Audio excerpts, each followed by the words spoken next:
Maurício Melo Júnior, eu sou jornalista e escritor, tenho mais de 27 livros publicados e faço um programa dedicado à literatura brasileira na TV Senado há 23 anos.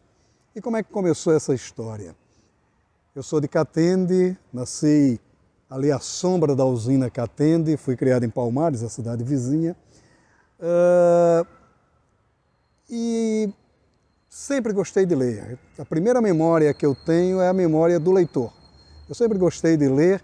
Agora, isso começou na escola, porque a vida começa na escola. A verdade é essa.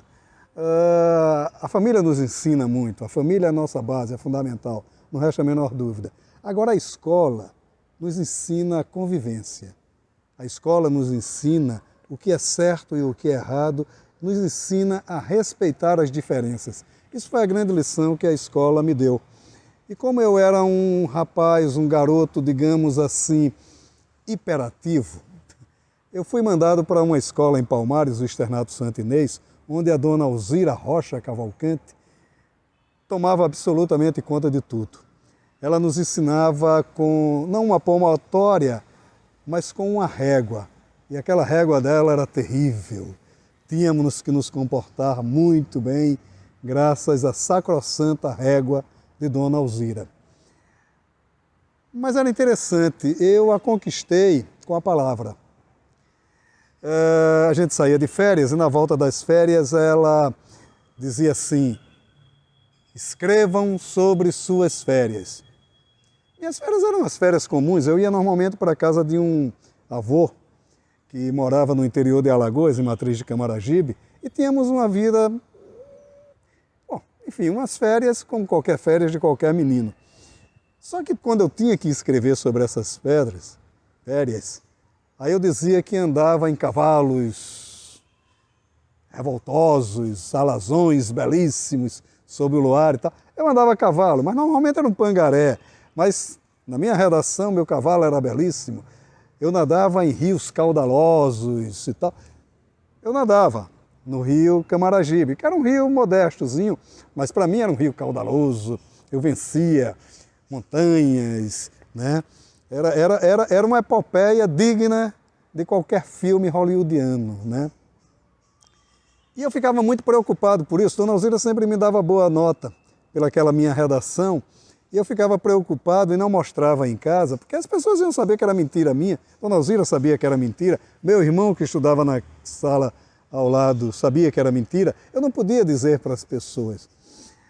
Mas Dona Alzira tinha a percepção da leitora. Então ela percebia que eu não estava falando a verdade. Ela sabia que eu estava criando.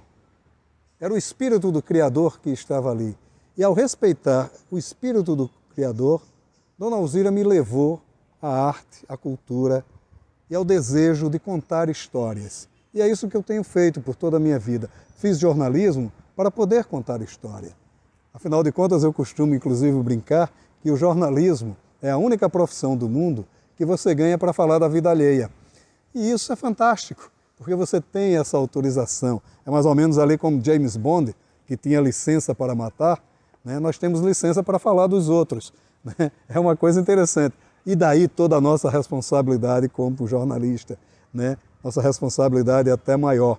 Então eu deixo as mentiras para a ficção. Eu tenho romances publicados, livros de cômicos, né? Livros de crônicas, enfim. Quando eu preciso mentir, eu minto na minha literatura. Isso é fantástico. É a criação que me leva a isso, né? A gente poderia aqui conversar muito sobre esse advento da literatura. A literatura me levou a absolutamente tudo. Absolutamente tudo na minha vida eu devo, de certa forma, à literatura. Quando eu tive o meu primeiro emprego formal, que foi... Eu fui chamado para ser assessor parlamentar na Câmara dos Deputados, em Brasília. Eu tinha 18 anos, era um menino, completamente inexperiente, e eu fui a Maceió para encontrar com o deputado que pretensamente iria me contratar. Ele só fez uma única pergunta: para mim no dia dessa entrevista, a entrevista mais curiosa de emprego que eu já vi. Ele perguntou se eu já tinha lido Machado de Assis. Eu disse, já li Machado de Assis. Ele disse, o que foi que você leu de Machado de Assis? Eu disse, tudo. Ele disse, não é verdade, um rapaz da sua idade não pode ter lido todo Machado de Assis. Mas eu tinha lido todo Machado de Assis porque o colégio em que eu estudava em Palmares era um colégio que tinha uma belíssima biblioteca. E eu frequentei muito essa biblioteca. Frequentei pelo desejo de ler. E como ele tinha obras completas de Machado de Assis, eu li todo Machado de Assis nessa biblioteca.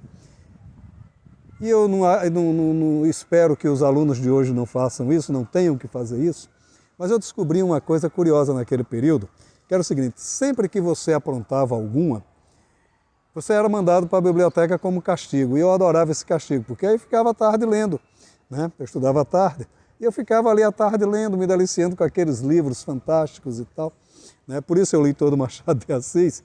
Então, toda vez que a aula estava, digamos assim, não muito intensa, eu aprontava algum e eles me mandavam para a biblioteca e estava resolvido o meu problema e o problema da classe, naturalmente, né? Então, nessa conversa com o deputado Mendonça Neto, ele descobriu que eu já conhecia mais Machado de Assis do que ele. Então, hoje eu tenho o orgulho de dizer que a minha primeira carta de recomendação para um emprego foi assinada por um senhor. Foi assinada por um senhor chamado Joaquim Maria Machado de Assis, fundador da Academia Brasileira de Letras e um dos maiores escritores de língua portuguesa. Quando eu fui trabalhar em jornal, ou melhor, quando eu fui trabalhar num jornal de Brasília, chamado Correio Brasiliense, eu fui para escrever sobre política. Eu vinha de uma escola política muito profunda, tinha sido trabalhado na Câmara dos Deputados, no Senado, eu já tinha toda uma bagagem, não tinha feito ainda a pós-graduação em ciência política, que depois eu vim a fazer. Eu tenho 2 pós-graduações, uma em ciência política e outra em economia, né? Porque eu sempre quis, era o ambiente natural, você estava trabalhando em Brasília, então você precisava desses requisitos para trabalhar. Mas aconteceu um fato curioso nesse período. Morava lá em Brasília um escritor pernambucano e ele fazia, na época, um jornal classista. Ele trabalhava na Câmara dos Deputados e o jornal da Associação dos Funcionários da Câmara dos Deputados tinha um jornal, era um jornal classista. Ele era que editava esse jornal e tinha uma coluna literária que ele convocou um senhor lá, Natanael, para fazer a coluna. E o Natanael escreveu a primeira coluna e desapareceu, sumiu, ninguém encontrava o Natanael. Ele me liga desesperado, diz, Maurício, qual foi o último livro que você leu? Olha, eu acabei de ler O Emissários do Diabo, do Gilvan Lemos. Ele disse, me faça um grande favor, escreva sobre esse livro, porque o Natanael sumiu e eu não o encontro e preciso fechar o jornal e eu não tenho. Aí eu sentei, escrevi o texto, mandei para ele e tal, algo sem nenhuma pretensão. Quando o jornal foi publicado, o livreiro que fazia, que de certa forma patrocinava a coluna, porque na verdade ele pagava em livros, né? A gente recebia livros para escrever. Ele disse, não, quem entende de literatura é esse rapaz. Então, demitiram o Natanael, que já estava sumido, e eu fiquei como crítico literário do jornal. Por esse tempo aí, trabalhando no Correio Brasiliense, o editor de cultura, chamava-se Rui Nogueira, o Rui Nogueira descobriu esses textos que eu escrevia para o jornal, e disse, não, você vai ter que escrever resenha literária aqui para o jornal. Eu comecei a escrever resenhas literárias e o resultado é que não que eu migrei, mas me migraram da área de política para a área de literatura. Durante 10 anos eu fui crítico literário do Correio Brasiliense e repórter cultural também do Correio Brasiliense, onde convivi com figuras fantásticas, né? Por conta disso eu pude conviver com Fernando Sabino, Raquel de Queiroz, Ledo Ivo, e é sempre bom conhecer essas pessoas. Mário Quintana foi muito amigo meu, e é sempre bom conhecer essas pessoas. Eu lembro perfeitamente que eu morava aqui no Recife, eu tinha 14 anos por aí. O meu interesse era tanto em conhecer essas pessoas, em conviver com essas pessoas. Eu conheci o Mauro Mota. Mauro Mota era da Academia Brasileira de Letras, grande poeta. Quer dizer, 15, 20 minutos de conversa com uma pessoa dessa lhe abre todo um universo. A minha curiosidade aos 14 anos mais ou menos, em conhecer essas pessoas, me levou, por exemplo, a ir a Natal, conhecer Câmara Cascudo. Eu tinha que conhecer Câmara Cascudo. E foi um momento assim definitivo na minha vida. Eu lembro que quando eu cheguei, por volta das 10 horas da manhã na casa dele, eu toquei a campainha, me apareceu uma senhora, e eu disse, eu queria falar com o professor Câmara Cascudo. Ela disse, olha, eu vou ver se ele vai lhe atender. Aí eu escutei um grito lá de dentro dizendo, é hoje. Daqui a pouco vem a senhora e diz, olha, o professor mandou que o senhor entrasse, sentasse aí. Eu fiquei ali uns 15 minutos esperando, desce uma escadaria de pijama, Câmara Cascudo com um charuto no dedo, charuto apagado. Aí bom dia, né? Ele disse assim, o senhor sabe ler? Eu digo, sei, sim, claro. Por que não leu a placa que tem à porta? Eu digo, olha, desculpe, eu não vi a placa. Bom, mas já que o senhor veio, senta aí. Aí ele sentou, ela até me contou uma história que tinha tido um cara antes lá, querendo comprar a casa dele para fazer um prédio no lugar onde ele morava, que iria se chamar Solar Câmara Cascudo. Ainda bem que a casa até hoje está preservada lá em Natal. E daí eu entendi o porquê do é hoje, né? Mas a gente ficou ali conversando, conversei ali umas 2 horas, 1h30, 2 horas, com o Câmara Cascudo, e ganhei um universo. Porque ele sabia tudo, ele tem até uma piada interessante sobre isso, que ele uma vez em uma palestra em Fortaleza, ele disse assim, me perguntem o que vocês quiserem que eu respondo. Aí um rapaz na plateia disse, isso o senhor quer dizer que sabe de tudo? Ele disse, não, eu não sei de tudo, mas o que eu não souber, eu invento e vocês vão acreditar. Então, isso era Câmara Cascudo. E daí, o jornalismo cultural me permitiu conhecer essas pessoas. Eu fiz 20 documentários para a TV Senado, são documentários sobre literatos, Ferreira Goulart, Ledo Ivo, Nélio da Pinhon, enfim, o Zé Limeira. Eu fiz um documentário sobre Orlando Tejo, chamado O Homem que Viu Zé Limeira, né? Que, claro, fala do poeta popular Zé Limeira, o poeta do absurdo. Enfim, eu fiz isso tudo pela convivência. Porque a convivência é o que você vai levar de mais profundo.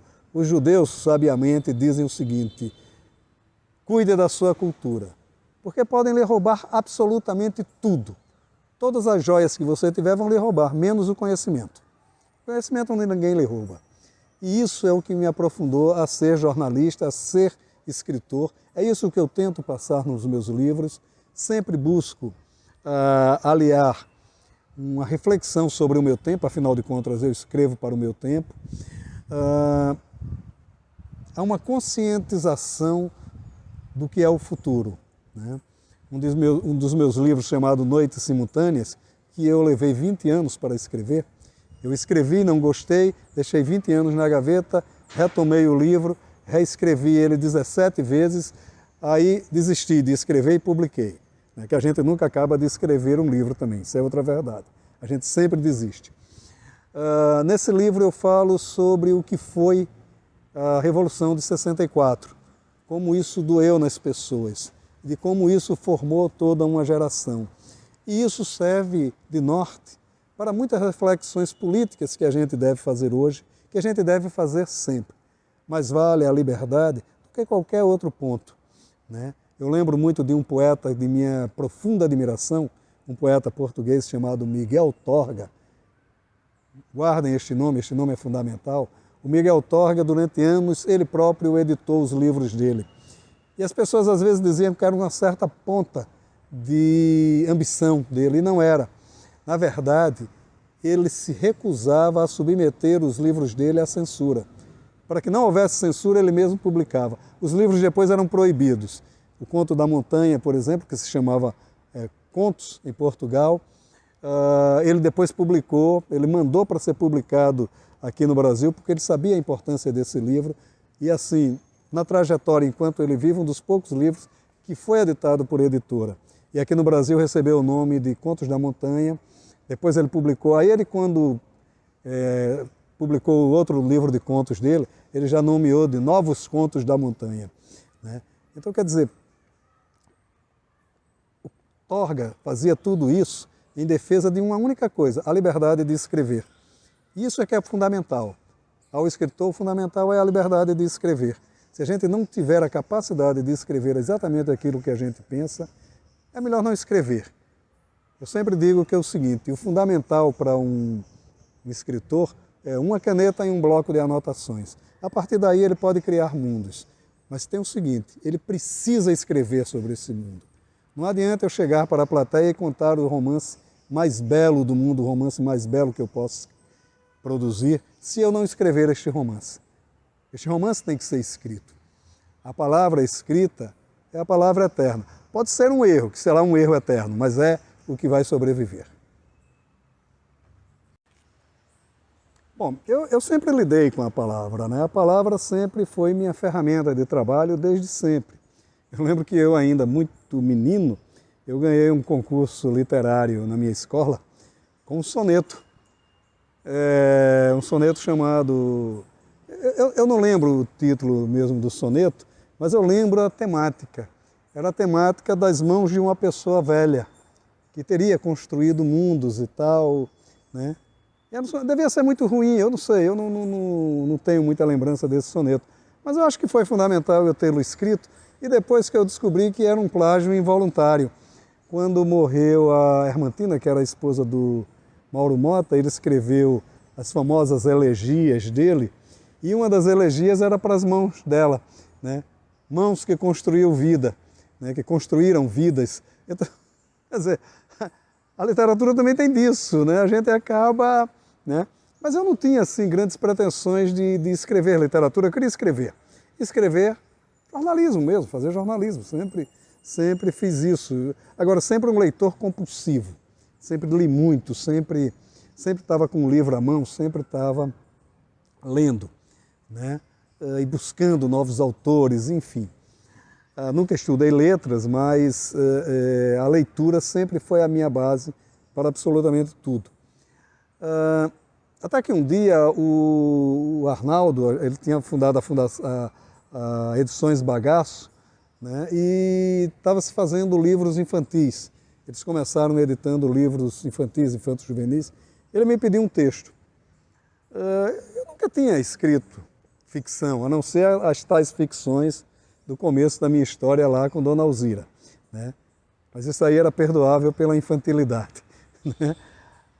E aí eu resolvi escrever um livro de ficção chamado A Revolta do Cascudo, onde o cascudo, o peixe, se revolta contra a cauda do rio, que era o vinhoto que descia no fim da moagem, lavava-se as caldeiras da usina, as moendas da usina, e todo aquele vinhoto era derramado nos rios, e aquilo era uma tragédia ecológica anual.